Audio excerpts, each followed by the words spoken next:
ang mga kwento ng pag-ibig, kwento ng buhay at kwento ng pag-asa dito sa Barangay Love Stories. Love Stories. Huwag sasama ang loob kung tayo man ay tinuturuan ng mga nakatatanda sa atin. Hindi dahil marami na silang nagawang tama kundi minsan mas marami pa silang nagawang mali at yon ang ayaw na nilang pagdaanan pa natin. Ikaw kabarangay, natuturuan ka ba?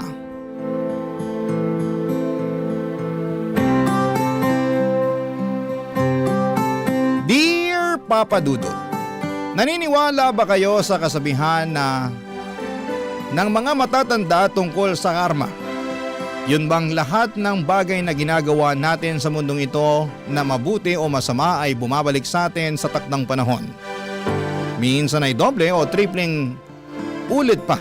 Kaya naman inihalin tulad ito sa pagtatanim ng mabuting buto upang mabuting karma rin ang anihin mo. Siguro yun nga ang pinagdaraanan ko kaya naman napasulat ako sa programa ninyong Barangay Love Stories. Pero bago ang lahat ay gusto ko munang kunin ang pagkakataon na ito upang magpasalamat sa inyong istasyon at kay Papa Dudut dahil sobrang nakakaaliw ang mga istorya ng buhay na itinatampok ninyo. Maraming salamat talaga. Ako nga pala si Danilo. Hindi ko totoong pangalan. Taga Taytay Rizal at nasa 29 years old na ako. Kung babalikan ko ang aking kabataan, noong araw ay masasabi kong nuknukan ako ng sutil. Kaya naman abot sa kabilang barangay ang konsumisyon sa akin ng mama ko.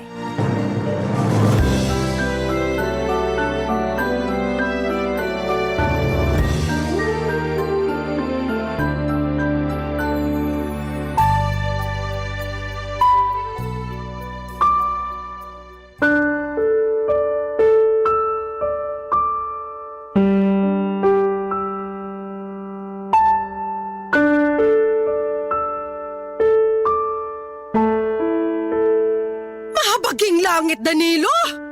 Ano ba namang klase to mga grado mo? Puro palakol! Duda tuloy ako kung makakapasa ka nito sa high school. Ilang beses ko po bang dapat ulit-ulitin na sabihin sa inyo na ayaw ko na nga po mag-aral? Kayo lang yung pilit ng pilit sa akin. Tapos nagre-reklamo kayo na ganyan mga grado ko. Sino hindi magre-reklamo? Ikarekla-reklamo naman talaga to. Tsaka ano na lang ang sasabihin sa'yo ng namayapa mong papa nito, nak? Siguradong kinahihiya ka na nun sa langit. Yan po yung ayaw ko sa inyo eh. Dinadami nyo palagi si Papa wala na nga yung tao.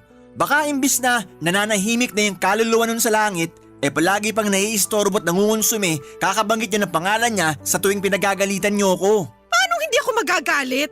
Kagalit-galit naman kasi itong pinaggagawa mo sa pag-aaral mo. Baka nakakalimutan mong hindi ka bumabata. 20 anyos ka na, di ba? Opo. Sa edad na yan, dapat nasa kolehiyo ka na pero hindi ka pa nakakapagtapos ng high school. Ay nako, paulit-ulit naman po tayo eh. Konti na lang po, maiirita na talaga ako sa inyo. Aba? Ikaw pa umiga ng mairita sa akin, ha? Kasi naman po ang kulit nyo eh. Paano ako naging makulit kung kapakanan mo lang naman yung iniisip ko? Tsaka hindi naman ako makikinabang sakali makapagtapos ka ng pag-aaral. Ikaw din naman, di ba? Baka nakakalimutan mo na mas madali makapaghanap ng trabaho yung mga kabataang may tinapos. Alam ko naman po yun. Alam mo naman pala pero palagi mong binabaliwala yung mga pangaral ko. Hindi ko po binabaliwala. Pero nakakaturete na kasi kayo eh. Tsaka para naman kayong di makaintindi. Ilang beses ko na sinabi sa inyo na ayoko na nga mag-aral. Ang tanda-tanda ko na rin para pumasok sa eskwelahan. Siyempre nahihiya na rin ako, no? Mas mahiya ka sa akin dahil ako ang nagpapaaral sa'yo. Hindi ko naman po sinabi na pag-aralin niyo ako ah. Tsaka ako makakumpara kayo sa akin sa ibang tao. Lalo dun sa mga anak ng mga kazumba nyo na nakagraduate na. Akala nyo naman talaga na pakinabangan nila yung mga tinapos nila. Anong ibig mong sabihin? Yung anak ng kumare nyo, tinapos pagkapiloto pero nasan ngayon? Di ba nasa call center kasi practical daw? Grabing pagsasayang ng pera naman yun makapagtapos lang siya ng kurso niya na kung tutuusin, mapapamura ka sa mahal tapos babagsak lang sa ganun. Tapos yung isa pang anak ng kumare nyo, IT naman ang tinapos pero nauwi lang sa pagre-repair ng mga gadget sa palengke. O ano masama ron? Wala. Pero pwede naman yun matutuhan kahit di ka nakapagkolehiyo eh. Aksaya lang sa pera na pinag-aral pa sila ng ganun. Tapos dun lang sila mapupunta. Di ba para namang mas nakakahiya na sabihin may tinapos ka pero di ka sa larangang yun nagtatrabaho? Hindi nakakahiya yun. Dahil anong malay natin sa pinagdadaanan nila? Diba? Malay mo, ilang beses sila nag-a-apply ng trabaho na may kinalaman sa kurso na tinapos nila pero walang bakante o maraming kakumpetensya.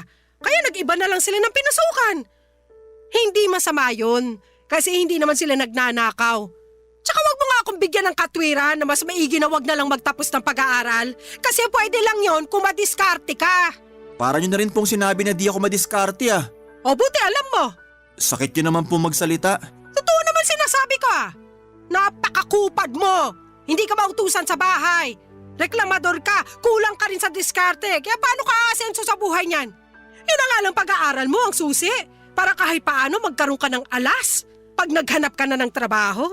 Hey, ewan ko na lang talaga sa yung bata ka. Baka sa kangkungan ka na lang pulutin pagdating ng araw.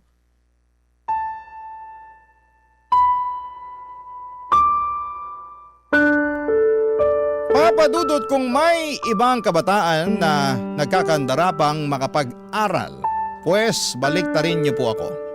Dahil hindi ako yung klase ng kabataan na sabik sa pag-aaral. Pero gusto ko lang pong linawin na hindi ako proud sa bagay na yon ngayong matanda na ako. Pero noong mga panahong yon kasi wala talaga sa puso ko ang kahalagahan ng edukasyon, dahilan kung bakit hindi ko iniintindi ang mga sinasabi sa akin ng mama ko. Kumbaga pasok lang sa kanang tenga at labas naman sa kaliwa ang ginagawa ko. Dahil sa mahabang grado or mababang grado na nakukuha ko sa eskwelahan simula nang tumungtong ako ng elementarya at nadala ko na nga ito noong high school ako, ay hindi na ako umaasang makakagraduate katulad ng gustong mangyari ng nanay ko. Pero mapilit siya kaya gumawa ako ng isang bagay para matakasan ang pag-aaral. At makalipas lamang ang 2 buwan ay binalita ko yon kay mama.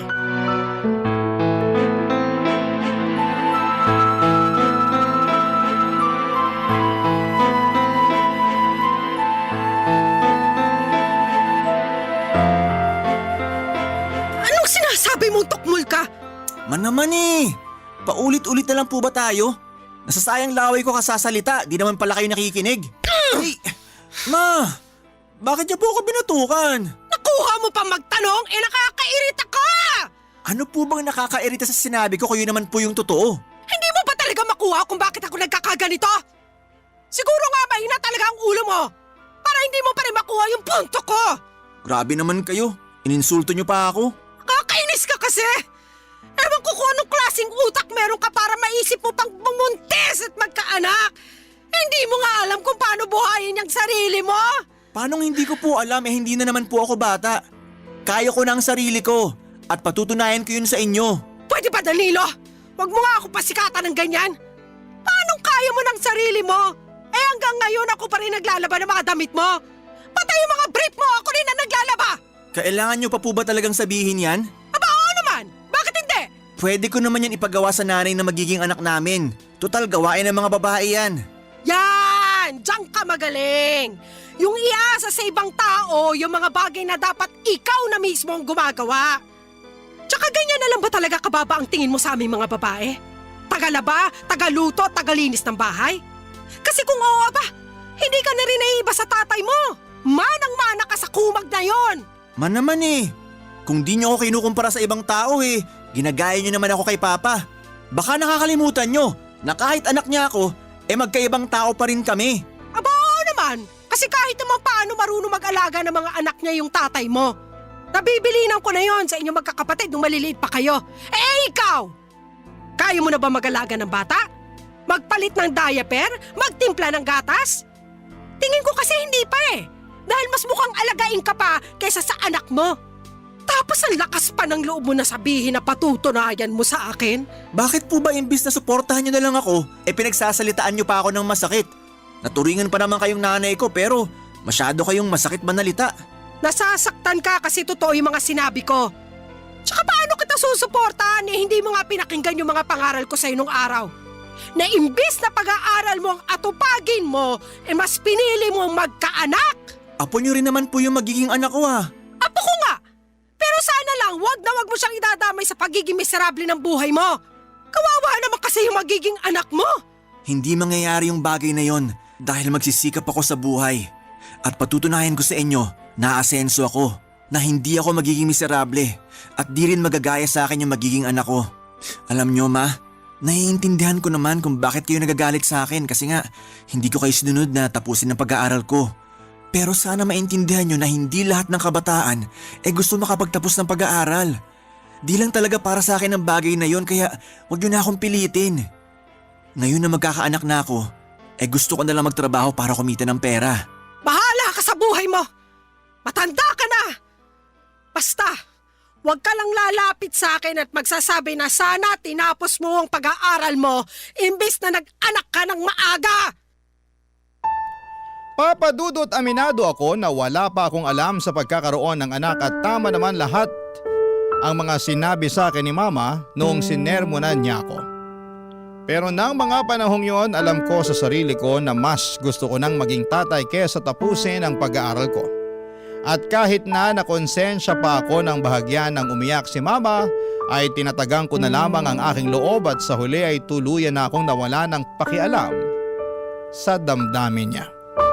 Para sa akin, matanda na ako para patuloy pa rin niyang pakialamanan sa kung ano ang desisyon na gusto kong gawin sa aking buhay.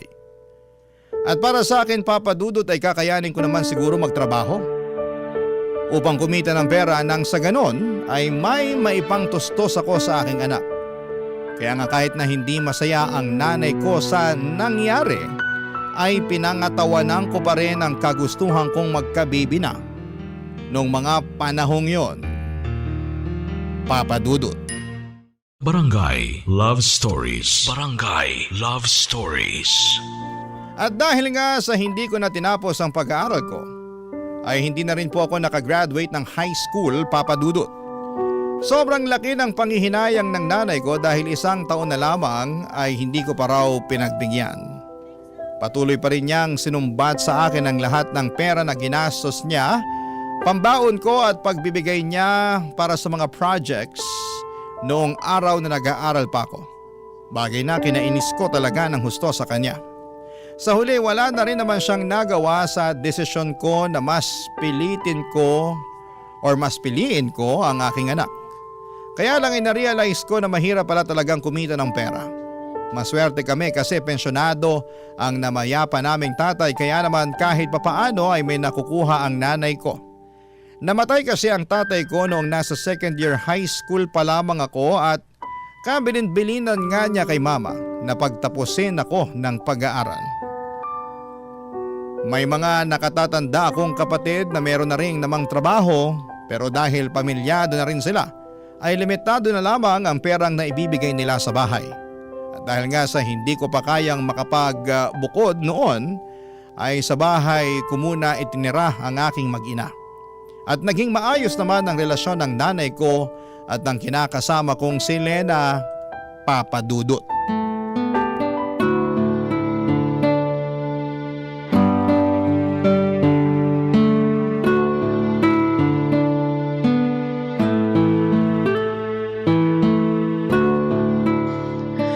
Alam mo Lena, ito ha, payong nanay lang.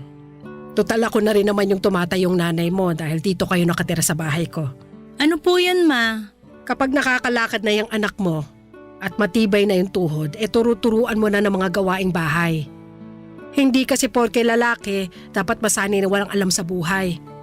Hindi dapat kalakihan ng apo ko na palaging umaasa sa mga babae, sa mga bagay na pwede naman nilang gawing mag-isa. Yun naman po talaga ang plano kong gawin pag lumaki na po yung anak namin ni Danilo.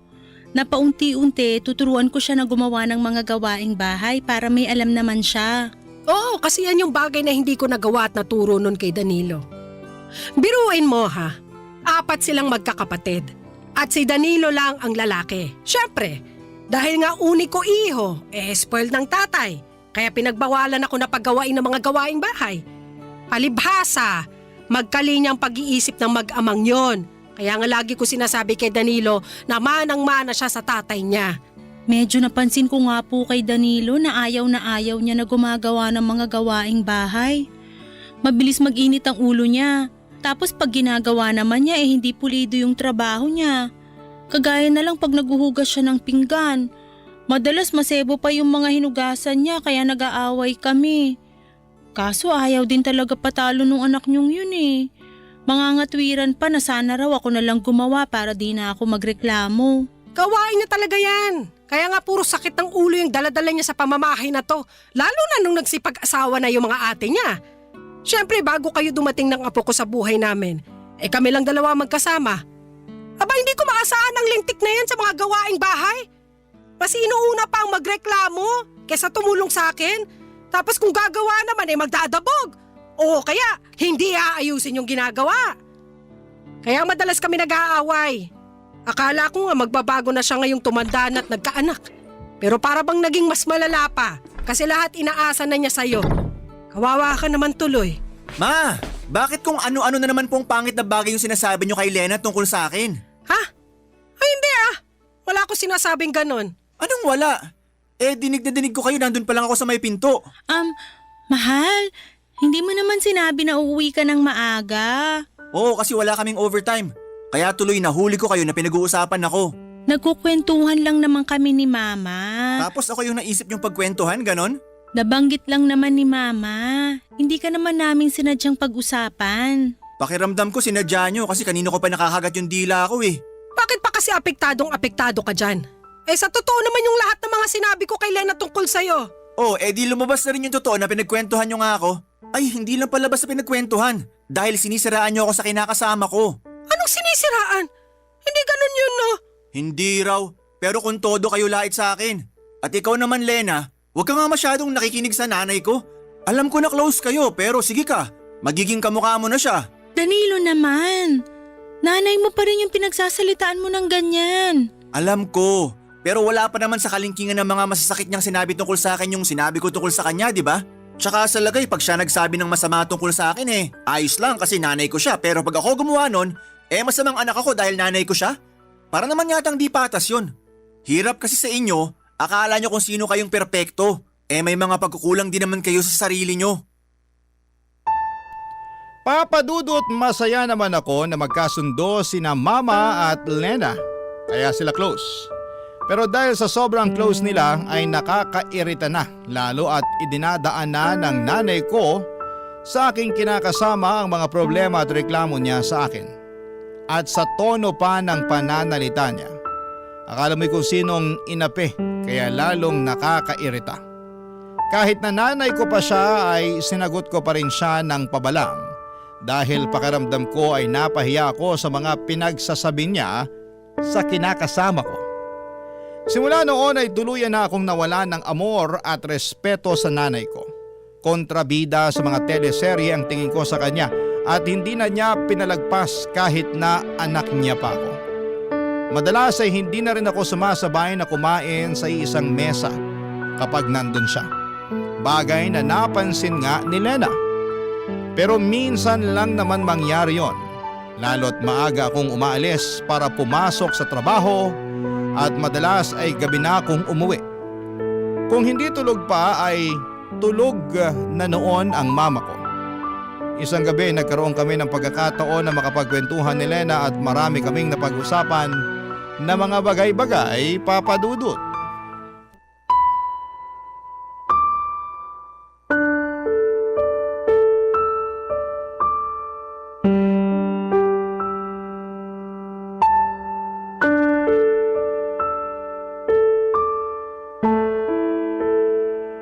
Namimuhan ka na naman dahil 5 beses kang na-late sa cut-off nyo. Oo, di mo ba nabasa dyan? Nagsorry na lang ako para kunwari may paki ako sa memo nila. Paano nangyari yun? 10 minuto lang naman yung layo ng tinitira natin sa pinapasukan mo. Paano ka nalilate? Ha? Ano kasi? Ano? Ang nilagay mo lang kasi rito sa incident report mo hindi na mauulit. Ano yun? Wala man lang rason. Wala rin namang kwenta na magrason pa kasi nandyan na nga yung memo, di ba? Sige. Balik tayo sa tanong ko. Ano nga yung rason? Bakit ka nalilate? Bakit kasi inaalam mo pa? Kita mong tapos na naman, di ba? Sagutin mo na lang tanong ko. 1, 2. Oo na. Ikaw talaga, ano? Ginawa mo pa akong bata. May nalalaman ka pang pabilang-bilang dyan. Danilo, 3. Huwag mo nang hintaying mag-4, makakaltukan kita. Minsan kasi, hindi namin napapansin ng mga kasamahan ko na 8:00 na pala. Tapos napasarap pa yung yosi at kwentuhan namin sa kantin. Ang aga-aga namang chismisan yan. Hindi naman palagi. Anong hindi palagi? Nung nakaraang buwan namemohan ka rin dahil panay ka over break. Tapos magdadahilan ka pa na hindi palagi. Alam mo, lokohin mo na lelang mo, wag ako. Oh, ayan ka na naman. Nagagalit ka na naman. Sige nga, sabihin mo paano ako hindi magagalit habang tumatagal papangit ng papangit tong record mo sa kumpanya nyo eh. Parang kailan ka lang naman nagsimula rito. Baka nakakalimutan mong hindi ka pa nga regular dito pero wagas na tong mga memo mo. Malapit ko na tong ipalaminate at i-display dyan sa dingding ng bahay natin. Sige ka. Grabe naman. Ano yan, wall of shame? Bakit hindi? Mukha naman kasing proud na proud ka pa sa mga memo mo. Kaya i-display na natin para naman makita ng mga bisita ni Mama. Alam mo, kakadikit mo kay Mama. Nagiging kaugali mo na siya. Anong sinabi mo? Katono mo na rin siya magsalita. Yung pagganyan mo ba? Yung may nalalaman ka pang display. Ganyan-ganyan si Mama sa akin nun eh. Kadidikit mo kasi sa kanya kaya nahawa ka na ng ugali niya. Ano namang masama doon? Masama yun. Kasi pareho na kayong nakakainis. At kami pa palang nakakainis. Kasalanan ba namin na nagkakaintindihan kami pag tungkol sa iyong usapan? Saka wag mo ngang ibahin ang usapan. Wag mong isali yung mama mo rito kasi labas siya rito. Hirap sa'yo, hilig mo mandamay ng iba eh. Bakit kaya hindi mo ayusin at baguhin yung ugali mo, no? Sobra ka naman. Sobra na kung sobra pero pamilyado ka na. Hindi ka na binata na pwedeng magpabanjing-banjing sa trabaho mo.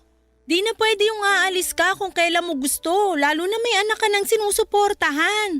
Hindi ko naman kayo pinababayaan ah.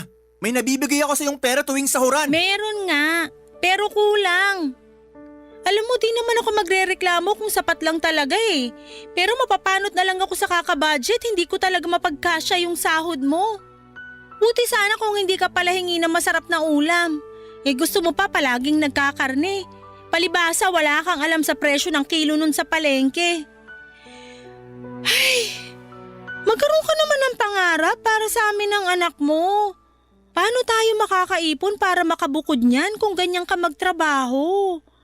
Please Danilo, ayusin mo naman. Papa Dudut, kahit na nainis ako kay Lena dahil sa dami ng mga issue na sinabi niya sa akin hindi lang sa trabaho kundi sa nanay ko na rin, ay alam ko sa aking sarili na totoo naman ang lahat ng yon. Paiba-iba ako ng mga napapasukan at wala akong naging permanenteng trabaho dahil sa dami ng problema ko. Kadalasan po ay tungkol yon sa pakikisama at minsan kasi sobra-sobra tapos ay minsan naman ay kulang na kulang. Madali rin akong magsawa at tamarin sa isang bagay na paulit-ulit ko nang ginagawa. Kaya nga kahit na anong kagustuhan naming makapagbukod ni Lena ay alam namin na hindi pa talaga kakayanin dahil sa liit at hindi stable na kinikita ko. Tapos imbes na magsikap sa pagtatrabaho at lumakas ang aking loob para mas makapagpatuloy ay na-depress ako. Pakiramdam ko ay naparalisa ang buong katawan ko sa mga problemang binato sa akin ng kapalaran. Kaya naman hindi ako makakilos ng maayos ng mga panahong yon. Papa Dudut. Barangay Love Stories. Barangay Love Stories. Papa Dudut, hindi na nga ako produktibo sa aking ginagawa ay natanggal ako sa pinapasukan ko ng mga panahong yon. Pero inilihim ko yun kay Lena dahil baka mag-alala siya at mamroblema. Nakiusap na lamang ako sa iba kong kakilala sa dati kong mga pinasukan na bigyan ako ng racket para naman kahit papaano ay may kitain ako, pero alam ko na niloloko ko lamang ang aking sarili dahil hindi matatapatan ng mga barya-baryang kita ko ang sinesweldo ko kada kinsenas at katapusan sa dati kong pinapasukan na kalkulado ko na ang aking kikitain. Kaya naman napansin niyo ng misis ko. Kaya para mapagtakpan na natanggal ako sa trabaho at makapagbigay pa rin ng pera kay Lena nang hindi niya pinagdududahan ay nangutang na nga po ako. Alam ko naman na mapanganib yung ginawa kong yon pero ayoko lang talagang mag-away kaming dalawa. Saka hindi pwede na mawalan ako ng perang pambigay dahil nga may anak kami na sinusuportahan ko. Kaya lang ay lumobo lang ang utang na yon. At umabot na sa punto na hinahunting na ako ng mga pinagkakautangan ko. Kaya wala na rin po akong nagawa kundi ang magsabi kay Lena at tulad ng reaksyong inaasahan ko ay nagalit siya sa akin ng husto, Papa Dudut.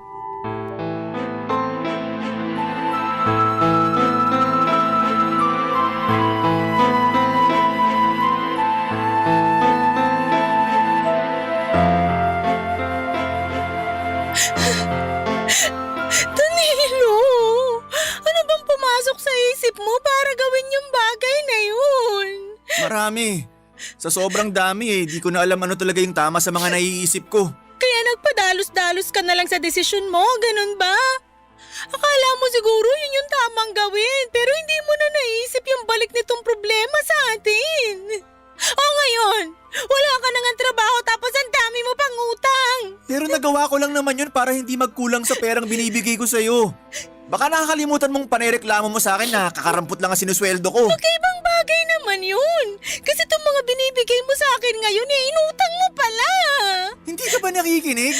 Ginawa ko lang naman yun kasi nga kailangan… Nakikinig ako at naiintindihan ko ang rason mo pero kahit anong gawin ko, hindi ko pa rin matanggap na kailangan mo pang mangutang pantapal sa sweldo mo kasi nawalan ka ng trabaho. Yun yung punto ko doon, Danilo. Nawalan ka ng trabaho at hindi mo yun sinabi sa akin. Naiintindihan mo ba yung bigat ng kasalanan mo? Oo, pero… Pero ano? Sabihin mo! Natakot kasi ako sa'yo eh. Natakot ako sa kung anong pwede mong sabihin sa akin. Kung ano man ang mga sasabihin ko sa'yo, alam mo sa sarili mo na totoo lahat yon. Hindi naman kita pagsasalitaan ng masakit kung wala akong dahilan, di ba? Pero ikaw ang gumawa ng mga dahilang yon. Tapos silitanyahan mo ako ng ganyan. Kaya nga kasalanan ko talaga yung nangyari. Natakot ako na harapin yung bunga ng mga maling desisyon ko. Natakot ako na marinig sa'yo lahat ng mga pagkakamali ko kasi kilala ko ang sarili ko eh. Imbis na tanggapin yung mga kasalanan ko at magsikap, madali ako maapektuhan. Kaya nalulugmok agad ako. At yun din ang dahilan kaya naging desperado na ako. Sana iniisip mo man lang kami ng anak mo bago ka naging desperado. Iniisip ko naman kayo. Palagi ko kayong iniisip kaya nagawa ko yung mga bagay na yun. Maniwala ka sa akin, Lena. Mahal na mahal ko kayo ng anak natin. Ewan ko, pero malapit na talaga akong maniwala sa mama mo na hindi ka maasahan. Si mama na naman. Alam mo, namumuro na talaga sa akin yung nanay ko na yan. Bakit ka nagagalit sa kanya? Totoo naman yung mga sinabi niya. Saka kumpara sa akin mas matagal ka nang nakasama ng nanay mo kaya kabisado na niya yung ugali mo. Oo nga, pero hindi pa rin tama na sinisiraan niya ako sa'yo. Hindi ka niya sinisiraan. Ikaw ang sumisira sa sarili mo. Pwede ko naman kasing hindi paniwalaan yung mga sinasabi niya dahil araw-araw nagbabago ang tao para sa ikabubuti niya. Pero hindi mo yung magawa sa sarili mo. Sa katunayan, puro na lang sa ikasasama mo at ng pamilya natin yung mga ginagawa mo. Sabihin mong hindi, patunay yung mga memo mo sa dati mong trabaho sa mga violation na pinaggagawa mo. Sorry na, hindi ko naman sinasadya eh. Siguro nga tama kayo ni Mama na masyado kong sutil at hindi maaasahan. Ewan, personalidad ko na siguro. Akala ko noon walang makakapagpabago sa akin kasi kahit nga mga pangaral ng nanay ko hindi ko sinusunod. Sabi niya mag-aral daw ako ng mabuti para makapagtapos ako pero inayawan ko kasi nahihirapan ako. At tingin ko hindi para sa akin na pag-aaral. Pero mas nahihirapan ako ngayong maghanap ng matinong trabaho dahil prioridad ng mga ina-applyan ko yung mga may tinapos. At wala ako noon. Kaya nga pakaisipin mo yung mabuti dahil hindi mo na mababalik yung nakaraan. At kahit na magsisi ka pa at magmukmok, wala ka nang magagawa. Alam mong hindi yan ang sagot kundi magpakatino at magpatuloy. Pero kung hindi mo talaga kaya, hayaan mo akong tulungan ka. Ako na magtatrabaho, ikaw magbantay sa anak natin. Papadudot para akong binanlian ng kumukulong tubig na sinundan ng isang balding punong-puno ng yelo dahil sa mga sinumbat sa akin ni Lena. Lahat kasi yon ay totoo at para bang natapakan noon ang aking pagkalalaki. Kasi wala naman akong nagawa, alam ko na pag ako lang ang dumiskarte ay lalo kaming mababaon sa utang. Nung ako pa nga lang mag-isa ang nakakaalam ng problema ko ay para bang masisira na ako ng ulo. Kaya nga tulad ng payo sa akin ng kinakasama ko ay nagsikap ako sa paghahanap ng trabaho. Pero pinag-isipan ko rin naman kung siya na lang muna ang pagtatrabahuhin ko dahil mas madiskarte at malakas ang loob niya kaysa sa akin. Hindi nga nagtagal ay pumayag akong mamasukan si Lena at kapag rest day niya ay ako naman ang rumaraket. Pinatos ko na talaga kahit na anong pwede katulad ng pagtatao sa mga tindahan, pagiging delivery boy or waiter sa mga catering event. Lahat ng yon ay ginawa ko para makapag-ipon ng pambayad sa aking mga utang. At hindi yon lingid sa kaalaman ng nanay ko, Papa Dudo.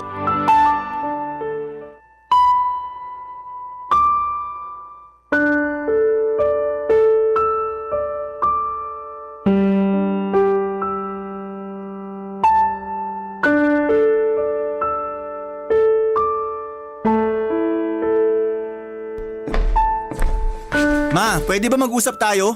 Anong pag-uusapan natin? Kita mo nagbabasa ako ng pocketbook eh. Mamaya na lang po kayo magbasa. Importante po kasi to. Ano ba kasi yun? Kagabi po dun sa birthday party nung kumare nyo. Alam kong nandun kayo kasi nga kumare nyo yung kumuha sa catering namin para sa party nila. Andun nga ako. O tapos? Anong o tapos? Manaman eh, naglolokohan ba tayo rito? Oo. Naglolokohan lang tayo rito kasi hindi ko maintindihan yung tinutumbok ng usapang to. Ano ba kasi ang gusto mong sabihin? Sabihin mo na. Hindi yung inaabala mo ang pagbabasa kung lentik ka. Tinatawag ko kasi kayo kagabi doon dahil isa ako sa mga waiter. Pero hindi nyo man lang ako pinapansin.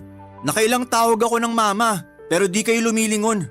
Napansin na nga ako nung katabi nyo at sinabihan kayo na tinawag ko kayo pero umiling lang kayo at kumain. Inisip ko na lang na baka wala kayo sa mood makipag-usap kaya nagtrabaho na lang ako. Pero pagdaan ko ulit sa likod nyo, narinig ko na nabanggit ng katabi nyo yung pangalan ko. Kasi nga raw nakita niya ako na nag-waiter sa catering service tong party na yon. Pero sabi nyo, hindi ako yon. Na wala kayong anak na ganun ang trabaho. Tama ba naman yun? Sa ayaw ko lang na pag-usapan yung tungkol sa'yo kaya ganun na lang sinabi ko. Tinatanong ko kung tama ba yun kasi nakaka-insulto kayo eh. Para sa akin tama yon. Kasi yung mga taong yon, sigurado akong pagtatawanan ka pag kinumpirma ko na ikaw nga yun at ganun lang ang trabaho mo. Kaya sinabi ko na hindi ikaw para matapos na agad ang usapan namin. Tsaka kung nainsulto ka, kamusta naman yung nararamdaman ko bilang nanay mo? Akala mo yata hindi masakit sa akin na pagtawanan ng ibang tao yung hanap buhay mo. Kasi maliit yung kita, ganito ganyan. Lalo alam ko naman sa sarili ko na ginawa ko ang lahat para mabigyan ka ng mabuti at maayos na kinabukasan. Hirap sa inyo, inuungkat nyo na naman yung nakaraan eh. Ang problema rito yung pagtanggi nyo sa akin na anak nyo. Bakit ka nagagalit sa bagay na yon? Kasalanan ko ba? Na hirap akong ipagmalaki ka dahil sa ugali mong yan? Kung yung pagiging sutil ko nung araw ang sinasabi nyong ugali, nagbago na ako. At nagsisikap na ako ngayon para sa pamilya ko, ma. Dapat lang naman talaga na magsikap ka. Dahil nabanggit sa akin ni Lena na marami ka raw pinagkakautangan na kailangan mong bayaran. At lahat ng yon ay kagagawa ng padalos-dalos mong desisyon sa buhay. Kahit nanay mo ko sumuko na ako sa ugali mong yan. Kaya hindi mo ako masisisi kung ganito ako sa'yo ngayon. Para sa akin, pambawi ko to sa lahat ng konsumisyon na pinaranas mo sa akin nung araw. Kumbaga gusto ko na lang na hindi mangonsumi sa'yo. Lalo na't nandyan naman na yung kinakasama mo. Kawawa nga lang siya kasi ang bata-bata pa baka tumanda agad kung hindi ka magbabago. Alam mo Danilo, imbis na umiyak-iyak ka dyan o magtampo-tampo, mabuti pang gawin mo pagtuunan na lang ng atensyon ng buhay nyo. Magsumikap ka para makabayad ka sa mga utang nyo. Magpakatino ka sa pagtatrabaho para matustusan mo ang mag-ina mo.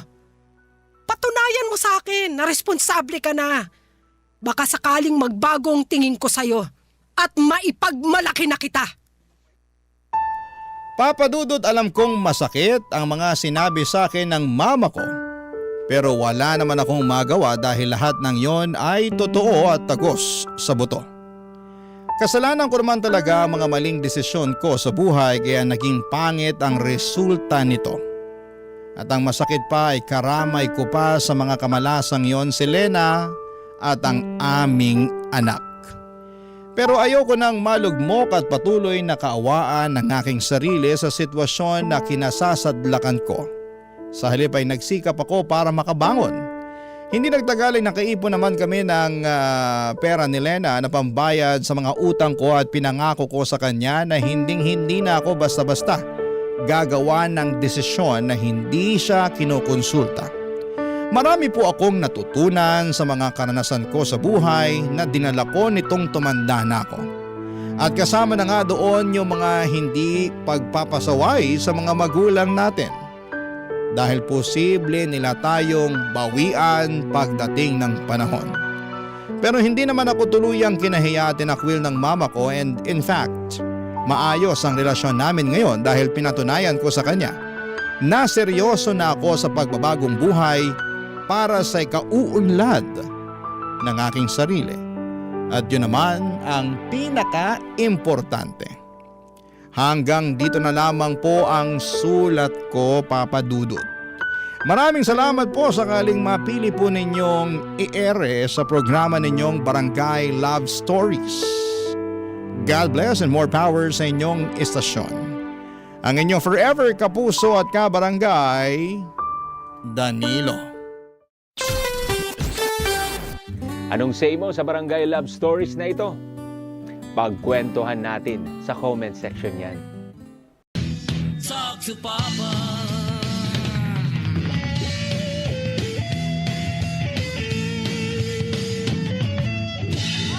Nako, ano kayang pinagdaraanan nito? Galit na galit. Nako, si Jen ang ating mga kapiling. Hello, Jen! Hello po. Ay, mukhang hindi gigil. Nawala na yung gigil. Wala na yung gigil. Oh, Jen, pwede bang bigyan mo naman kami ng hugot dito sa kwento na meron ka? Pwede naman po. Oo, tayo nasan yung gigil? Parang tuwang-tuwa ka sa buhay mo. Hindi naman no, kasi kinakabahan ako. Wag kang kabahan, tayo lang dito. Oo. Ano ba yung hugot mo? Kasi mga chismosa dito, di ako tinatantanan. Ay! Ginagawa Ay! ng issue. Ay! Akong kaharap mo ngayon, yung mga chismosa dyan. Ha? Dyan ba sa mga kapitbahay mo ba? Opo, halos lahat. Oo. Kung kaharap mo ngayon ang kapitbahay mo, total hindi ka tantanan, ano ang gusto mong sabihin sa kanila? Tigilan nyo na ako. Wala akong magawa sa buwan nyo. Nananahimik na ako. Ay! Ang dami makaka-relate. Oo, ganyan ang problema ng lahat ng mga bahay. Nako mga kapuso, Jen versus Damarites. Nako, ano kaya yung issue? Ano kaya? Yun ang dapat nyong alamin, mga kapuso. Pinagpepiestahan ng kapitbahay kahit hindi naman piyesta. Ay! Akala mo laging may papiging. Mga kapuso, pinagpipiestahan ng ating bida na si Jen ng kanyang mga kapitbahay. Ano kaya ang meron sa kanyang buhay? Nako mga kapuso, maglabas na po kayo ng popcorn dahil magiging maganda po ang story inyong mapapakinggan. Nako, Jen! Pasok! Hello po. Jen, ano bang nangyari? Bakit nagkaganon? Kasi po, ganito po kasi, Papa Ace. Simula ko po sa, nagkakilala po kami ng kinakasama ko ngayon. Sa, sa beer house. Sa beer Beer house. house. Oo. Opo, sa club, ganun po. Anong trabaho mo doon? All around po. All around. Opo. Magaling ka bang... Sumasayaw ka? Dati po. Pero wala nag-asawa ko, hindi na po. Parokyano ba si Mister? Ay! Hindi po. Hindi. Ano lang. Naligaw lang. Sinama ng boss. Sinama ni boss. Ah. Ganon. Okay. Tapos? Kasi di ba, nagkakilala kami sa Piros. Tapos, naging magkarelasyon kami 1 taon bago ako nakisama ko sa kanya. Aha. Tapos, nung sabi niya, sige, punta ka na dito sa, sa boarding house daw niya. Ay! Anong ginawa niya sa boarding house? Wala pa naman ho. Wala. Wala pa naman. Wala pa naman yung ginawa nung time na yun. Bali, pinakilala niya ako sa nanay-nanayan niya. Akala ko naman, nanay niya talaga. Tapos? Kaya, lahat ng respeto, lahat ng paggalang, ginawa ko ho. Tapos, eto na, hindi ko naman alam totally na hindi pala niya nanay yun. Kumbaga, yun lang po yung tinitirahan niya. Wala nang problema. Okay lang. Oo. Kung ganon. Tapos? Oo nga ho. Tapos, eto na, di ba, dati, yung pera niya, binibigay niya doon sa nanay-nanayan niya. Tapos, mula nung nagsama kami, sa akin na lagi niya binibigay. Tapos sabi ko naman, hindi ko kailangan ng pera mo. Sabi ko gano'n. Ang gusto ko, dito ka lang lagi. Sabi ko, okay na ako. Sabi ko sa kanya. Ang sweet naman. Wow. Hindi, kasi sabi ko, yung pera mo, ibigay mo lang sa nanay mo. Sabi ko gano'n. Akala ko si nanay niya. Kaya, ayun. Tapos yun, hanggang sabi niya, sige, magsama na lang tayo. Ganun siya. Eh di sabi ko, sige, hakutin mo lang gamit ko. Tapos hinakot ko na yung gamit ko papunta rito. Tapos hindi ko naman akalain na nung hinakot ko yung damit ko, yun na pala yung simula na i-chismis ako dito. Ay! Kailan ba nangyari ito na naghakot ka ng gamit papunta dyan? Nung 2020? Recently lang. So, 2 taon ka. Opo. 2 taon ka na 2 dyan. years. 2 years na. Nung March 15 po, naghakot ako dito. So, 2 taon na talaga, no? Oo. Opo. So, ngayon, hindi kaya ang source ng mga chismosa ay yung nanay-nanayan? Ay! Feeling ko din, malakas ang kutob ko. Siya yung nakichismis sa lahat! Siya ang source ng chismis! Dahil hindi kanya gusto. Dahil yung pera sa halip na sa kanya, sa'yo na nahuhutot! Kasi hindi malalaman ng mga kapitbahay. Kung walang tenga na nakikinig, alam ang kwento pati pag ungol! Wala naman nangyaring ganun sa amin. Kasi unang sama namin, syempre, respeto lang din naman sa may-ari ng bahay. Sabi ko, kung gusto mo na mag-ganon tayo, sabi ko, mag-board tayo ng sarili natin. Sabi ko ganon. Kasi yung nanay-nanayan nasa gitna. Ano nangyayari yan? Hindi po, bali po yung bahay, 1 kwarto lang po. Tapos sa sala lang po kami nakahiga. Syempre, yung pagpasok mo po, kusina, tapos diretso, CR, tapos sala po. Tapos, na po sa dulo yung kwarto nila. So nasa sala lang ako, hindi pwede, no? Hindi pwede talaga. Mahirap. Kailangan tulog talaga yung isa at ilalak mo sa labas. So ngayon, anong nangyari? Naibahay ka ba sa ibang bahay? Hindi po. Bali, nung time na yun, di ba, sabi ng asawa ko, sabi niya, sige, hintayin mo ko. Sabi ng asawa ko, 10 days lang ako mawawala. Tapos, pagdating ko, mag-board tayo, sabi ganon. E di naghintay naman ako. Kasi ang trabaho niya, naglalaot ho, mandaragat. Magaling! Manisid! Magaling manisid! Tapos? Naabot ko sila ng 12 days sa dagat or minsan 18 days, ganun. Ay, ang tagal na wala. Matagal nga ako eh. Grabe. Tapos ayun ho, pagdating ho niya, meron siyang perang 24 yata. Ayun. 1,000? Wow! Ay, ang laki! Ang laki ng kinikita, parang gusto ko na ding maglaot Ano yun? Ano lang? Ako gusto ko manisid. Sila. Ay, malaki yung kitaan Oo. Opo, nangangawil po sila. Ngawel. 24,000, 15 days? So like, more or less, 50,000? Yes, a month. Ay, grabe. Ay! Mas malaki pa dun sa sweldo ko. Ang laki naman nun. Oh, baka pwedeng ma-recruit kami dyan. Tapos, Tapos yun nga ho, di pagdating ho niya, ay mga 3 days po bago siya dumating. oh, Tapos, eto may nakausap ako sa taga Manila na tropa ko. E di syempre, yung salitang bakla ho. oh. Ang pandinig ho niya sa Merly, pangalan ho niya. Sino? Merly. Anong pangalan ng... pangalan ni nanay-nanayan ay Merly. Marlene po. Marlene. Ay, naku, siya talaga! Talaga pinag-uusapan niyo, sis. Patay! Hindi, kasi lang nagsasalita kami ng bakla nung time na yun. Ba't ano Kasi ba ibig mo sabihin akalain nun? na Merly is, salitang bakla po. Ano ba yung Anong ibig Merly? sabihin? Ano ibig sabihin? Babae, tao, ganun. Ah, parang kunyata, Merly Shell. Ngayon, nagalit ba sa'yo? Hindi pa siya kinabukasan. Nagkakape ako mga, yata yun, 6 or 7 ng umaga. O, binatukan to. Nagkakape. Oo. Hindi yun. Nagkakape ako ng sa umaga. Doon po ako sa labas sa may mesa. Tapos bigla ko siya sumugod. Hindi lang po siya isa. Hoy! So, 4 po sila. Ay! Ay, Umanap ng tulungan. backup! Oo. Patay ka ngayon, yung kwen mo. Isasaboy sa'yo. Oh. Tapos yun ho, sinabi niya sa akin, sabi niya, hoy, ano yung pinagsasabi mo kagabi? Sabi ko, wala naman ako pinagsasabi sa inyo Sabi ko gano'n. Oh. Tapos sabi niya, alam ko, binabanggit yung pangalan ko. Sabi ko, wala naman ako binabanggit yung pangalan niyo. Kako, nag-uusap po kami ng kaibigan kong bakla. Sabi ko gano'n.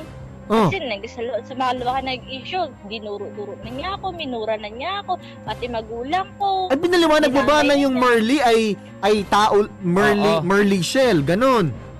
Opo, parang ganun po. Oh. Tapos, ang pagkaintindi po kasi niya, pangalan niya, and layo naman ho. Ah. Ngayon, anong nangyari? Naintindihan ba niya yung paliwanag mo o mas lalong gumulo? Lalo hong gumulo kasi bakit ka? Kasi, eto yan. Oh, ano yan? Din yung Oo. pumunta po siya sa mesa. Oh! Dinuro-duro niya ako. Sabi ko, huwag niyo ho ako iduro. Kasi nga ho, sabi ko sa kanya, hanggat meron po akong respeto sa inyo, ano yun naman, huwag niyo hintayin na mawalan ako ng respeto sa inyo. Sabi ko, hinubaran niyo na nga ho ako sa salita ninyo. Tapos, dinuro niyo pa ako. Sabi ko, pati magulang ko, dinamay niyo pa ako. Ay! Paano ka hinubaran sa salita? Hindi, siyempre, yung sinabi niyo yung trabaho ko, ganito. Nako. Paano yung mga backup? Anong ginagawa ng backup? Merlin! Marlene. Nakatingin lang ko sila. So, mga Nakatingin lang ko audience sila. impact. Siguro kapag ka nagpanlapat, naku, hawakan nila tong si Jin. Nako, kawawa. Kawawa. Lugi tayo. Dapat kalmado ka lang. True. Dapat tinitingnan mo yung sitwasyon. Oo. Nako, dihado ako dito. Dapat hawak mo yung kutsara. At saka yung baso. Hawak ko po nun, Oo. baso, tsaka tas, tsaka Oh, tapos? cellphone. Tapos yun, dinuro niya. Pagkatapos doon dinuro, tumayo ako ngayon sa kinaupuan ko. Sabi ko, Nay, ako nakakawalang gana na ako kayo respetuhin. Sabi kong ganun. Kasi nga, naririnig ko na chinichismis niya ako, pero bali wala sa akin yun. Ay! Hihira naman ako lumabas sa bahay. Tsaka pag lumabas man ako, doon lang ako sa mga katrabaho ko dati. Ganon. Pero namamasyala naman ako, hindi naman ako naglalaki tulad ng iniisip po nila. So, sa shortcut natin, ito na yung umpisa na ma-chismis ka sa mga kapitbahay mo. Opo. Ay! Oh. Siya pa po may lakas ng loob magpabarangay. Ay! Naku, nagkabarangay. Nako, gusto talagang sirain ang buhay mo. Kasi nga, laki-laki ng kinikita nung nung jowa mo, tapos inaabot sa'yo lahat. Ito lang tanong ko lang Jen. Ano po? Hindi kaya? May relasyon sila, pa. Yan! Pop! Yun, Type na type! Nagseselos! Dati wala yung ibang kasama sa Kaya bahay. nasa akin ang pera ko, naghahawak. Oo, tapos bigla kang dumating, yung plano niya nasuluhin, itong si jowa. Jowa, nasira dahil sa'yo. Patay ka. Nako! Ito na. Hindi, ang gusto kasi niya mangyari, yung anak ko niya, tsaka yung kalibin ko ngayon, yun ang magkatuluyan. Ay! Kaya pala nanay-nanay na. Oo, hindi ganun. Opo. Feeling ko mas tama yung amin. Yung aming kwan, Fioria. Oo, kunwari. Ay! Ay, patay tayo dyan. Oo, ito na ang simula ng bangungot ng ating bida. Akala nga naka-jackpot siya sa 50 mil na sweldo Oo. kada buwan. Kaso naman po mga kapuso, ginigera po ang ating bida. Nako mga kapuso, sino kayang mananalo? Jen versus Marites pa rin ang ating kwento. Mga kapuso, nakilala po natin ating bida na si Jen na dati pong nagtatrabaho sa isang bar. At mga kapuso, dahil nga po sa ang kanyang nanay-nanayan po ng kanyang kinakasama ay parang may inggit sa kanya. Aha. Ang kanyang jowa, binahay siya. At, Kaso may kasama pala dun sa bahay. Nako, nanay-nanayan. Nanay-nanayan. Na dati po, doon pinagkakatiwala ang pera. Pero nung dumating siya, nabago po ang lahat. Nako, mga kapuso, ngayon ay mas naging magulo ang sitwasyon dahil akala nga nung nanay-nanayan siya yung pinag-uusapan. Ay. Siya yung pinag-chichismisan. Kaya naman to the rescue ang kanyang mga amiga. Nako!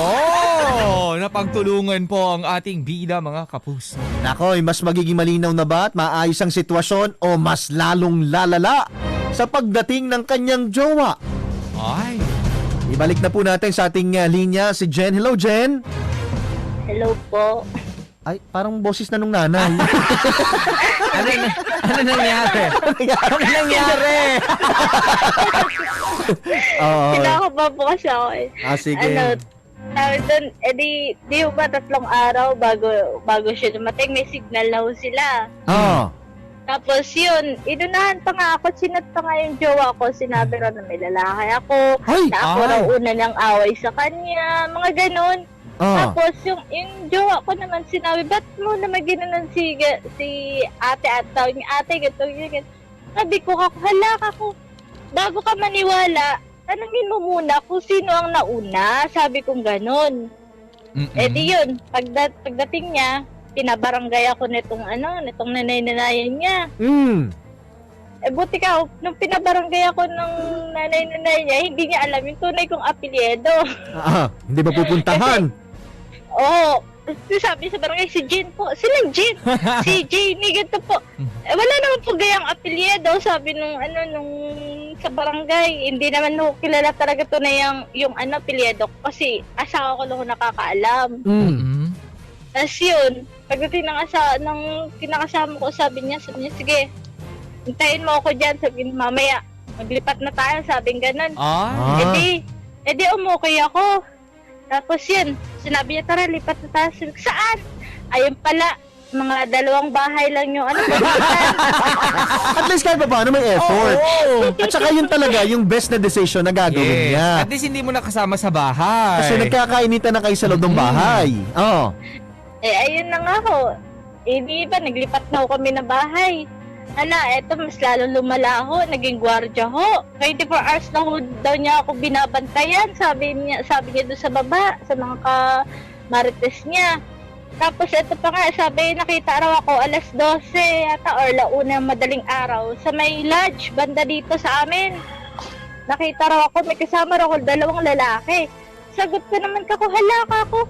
Paano mangyari yun? Oras sa alas 8, alas 9, tulog na ako. Sabi ko ganun, okay lang mo ba kayo? Sabi ko, baka kayo ho yun. Sabi ko ganun, di yun, lalong umusok yung ilong niya. Tapos, yun. Di pagdating na naman ulit ang asawa ko, panibagong away na naman. Lagi kami nag-aaway dati. Puro away-away. Pagdating niya, away lagi. Kasi puro chismis lang naririnig niya sa akin. Kaya sinabi ko sa jowa ko, sabi ko, tama na, pagod na ako. Sabi ko, pagod na ako, magpaliwanag sa side ko. Tama na, ayoko na. Sabi ko, ganun. Una ako yung nangayaw. Tapos, yun, badang uli, nagbakaawa sa akin, ayusin daw, ganyan. Sagot ko naman sa kanya, kung gusto mo maging maayos sa pagsasama natin, huwag ka na pinig sa mga marites. Alam mo naman mga ugali ng mga tao dito, yung buntot mo lang binabantayan. Sabi ko, pero sariling buntot nila, din nila mabantayan, Tapos yun, hanggang sa, di dumating na yung Pasko. Una, binati-bati niya ako. Sabi, ay, Jen, ganito ganyan. Parang nakikipag-amuhan ba? Pero sa isip ko, okay lang, makikipag-ngitian ako pero hindi na ako magtitiwala ulit, sabi ko. Sa sarili ko. Tapos yun, naabot kami ng 1 taon, tapos magdadalawang taon na. Eto na naman, panibagong issue na naman, may lalaki na naman daw ako. Hello po? So, Oo, nakikinig kami. nakikimaritis ka. So ngayon, paulit-ulit lang ang siste ang nangyayari. Ulit lang yung sistema. Kaya nga sabi ko sa asawa ko, nung last month, nag-pregnancy test ako, naging positive. Oh. Eh, tuwang-tuwa siya. Tapos, eto na, umalis lang ako. Isang gabi na yata ako nawala dito sa bahay. Sinabi daw, 1 linggo ako wala sa bahay. Sabi ko, grabe naman na yan, kako. Sabi ko sa asawa ko, sabi ko, sige, sa susunod kako, pag ako umalis kako, hindi lang 1 linggo, 1 buwan, hindi rin kako. Buong taon mo na ako di makikita, sabi ko sa asawa ko. Kasi nainis na ako eh. So kumusta na kayong dalawa ngayong mag-asawa? Eh, umalis ho siya. Nag-aaway ho kami. Oh. Ay, kumusta ka? Hindi naman, ewan, kaya ko lang naman siguro po. Ay, teka lang yung anak mo. Wala po. Nawala po. Nawala po yung baby namin. Dahil ba sa stress? Opo, Oh my na-stress ako gulay. dito eh. So ngayon, wala na kayo ng kinakasama mo. Umalis ka na ba doon sa lugar? Hindi, andito pa rin ako sa bahay namin. Alis ako. Ay, nasaan siya? Saan siya ngayon? Nasa laot po. Okay. Naglalaot. So, okay ba kayo o hindi? Ano po? Minsan okay, minsan hindi. Parang madalas po hindi eh. Nagiging okay lang naman pagdating ng gabi. Ay!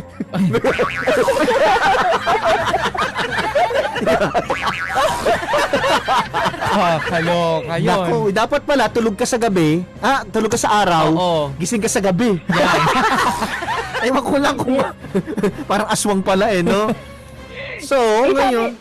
Sabi ko nga sa kanya, sabi ko, huwag mo ako perusahin, bumalik sa dating ako. Sabi ko nga, pasalamat ka, nagbago ako dahil sa'yo eh. Kaya ako, ang dami kong maniligaw na gwapo, pero ikaw lang sinagot ko, ikaw yung pinakasamahan ko. Sabi ko gano'n. Okay. Dinan po kasi sa pagmamayabang, mga ex ko po kasi may mga kawig na artista. Wow! Kabog! Ganda yarn. Opo, hindi naman po sa ganda yan. Pero gusto mo nang magseryoso dito sa relasyon na to. Gusto mo nang magbagong buhay. Opo. Okay. Kaso nga lang na to puli. Sabi ko sa kanya, baka pagdating mo kako, bahala na kako mag-give up.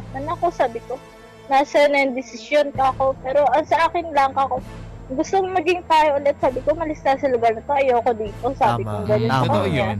Ngayon, marami nakikinig sa atin ngayon mga marites. Opo, alam mo. Pwede ka daw bang makita?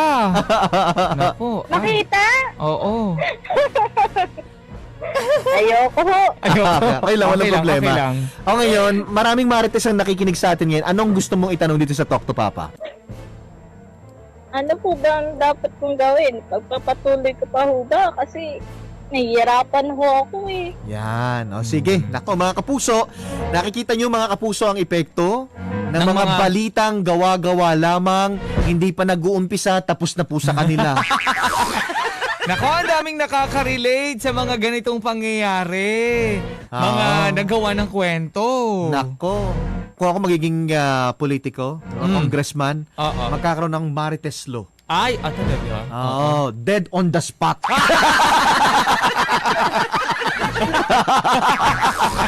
Nako mga kapuso, tulungan po natin itong si Jen. Dahil po, naapektuhan na talaga ang kanyang buhay. Nawalan pa siya ng anak. Tapos yung relasyon niya sa kanyang kinakasama, hindi ayos. Dahil nga po, ang daming chismis na binabato sa kanya. Nako mga kapuso, tapos na yung nakaraan niya. True. May pag-asa pa ba na mabago at dire-diretso ang kanyang relasyon sa lalaking tanggap at pinipili siyang makasama? Mga kapuso, nagpapasalamat naman si Jen na mayroong isang lalaki na tumanggap sa kanya. Kaso nga lang, mukhang medyo lumalala na ang chismis dahil sa mga taong nakapaligid sa kanya. At paulit-ulit na din mga kapuso ang nagiging pagtatalo dahil nga sa siguro hindi na rin siya napapiniwalaan ng kanyang asawa dahil sa sobrang dami ng mga marites na ayaw sa kanya. Nako mga kapuso, talagang nag-join forces. Nako mga kapuso, ang sabi ng ating mga bida-bida, umalis na lang sila at kung mahal siya ng lalaki, mas mapaniwalaan siya, lumayo na lang sila dun sa mga tao na source ng kanilang problema. True. At saka yun talaga yung right thing to do para sa kanitong mga sitwasyon. Kung hindi na, sobrang toxic na dun sa place nyo Diba? Baka naman pwedeng lumayo kayo. Tama. Kaysa naman nakapaligid ka dun sa mga taong wala namang ambag sa buhay mo. True. Alright mga kapuso, ano na kaya ang desisyon ng ating bida? Hello Jen? Hello po. Jen, ikaw ba yung Bakit narinig ko ang boses ko? Oo. Ano? Ayan. Jen, ikaw ba ay mananatili, magpapatuloy sa relasyon mo dito sa iyong kinakasama? Para po, dyan lang po sa may kanto. O pipiliin mo na lumayo na lang kung mahal ka niyan, hahanapin ka niyan, susundan ka niyan, kailangan mong makawala dyan sa impyernong lugar na yan. Ayun nga yung pinag-iisipan ko Sabi ko, pag pinagpatuloy ko pa, ako lang din po masasaktan. Oh. Kaya nga ho, bahala na pagdating ho niya. Oo, so ano na ang desisyon mo? Ayoko na ho. Magpapaalam ka na sa kanya? Ganyan na lang ho siguro kasi pagod na rin ho ako Sa bagay. Kasi 2 years ako nagtiis tapos ganun ho. ang hirap kasi magpaliwanag sa mga tao, lalo na doon sa mga taong gusto talagang sirain ka 'Di ba? Gagawa ng issue ang mga tao na 'yan para sirain ka. No? Opo. Pero ang maganda sa atin, taas no tayo. Wala tayong ginawang masama sa inyo.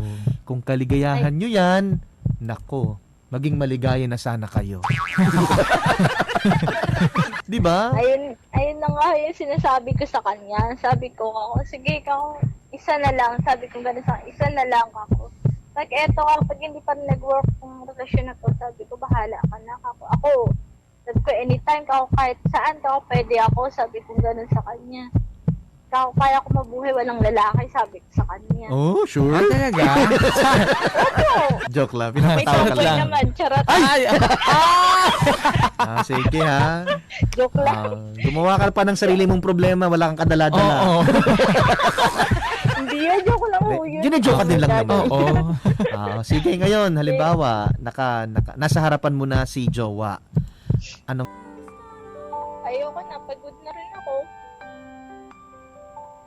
Mga chismis, isang relasyon ang nasa bingit po ng alanganin ngayon. At sana nga ay mamulat itong kinakasama ni Jen sa katotohanan dahil mukhang mahal naman siya ni Jen, no? Totoo. At saka mahirap kasi yung ganun Oo, diba?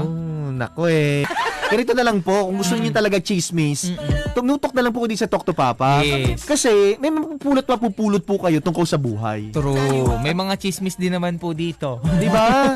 Chismis ng chismis. Tapos wala namang ambag sa lipunan. At saka yung mga marites natin dito naman, magagaling mag-advise. Yan. In fairness Nagkakaroon po naman. ng kaganapan ng inyong existence. True. Maraming salamat for listening dito sa ating programa. Nako mga kapuso, huwag kalimutan, baka naman pa-follow sa aming mga social media accounts, yung sa akin po at Papa Ace LS. Yung sa akin po, Papa Marky. Thank you so much. Bukas uli, same time, same place. Ako po si Papa Marky. Papa Ace! Ito lamang yan sa Talk to Papa #1. Talk to Papa.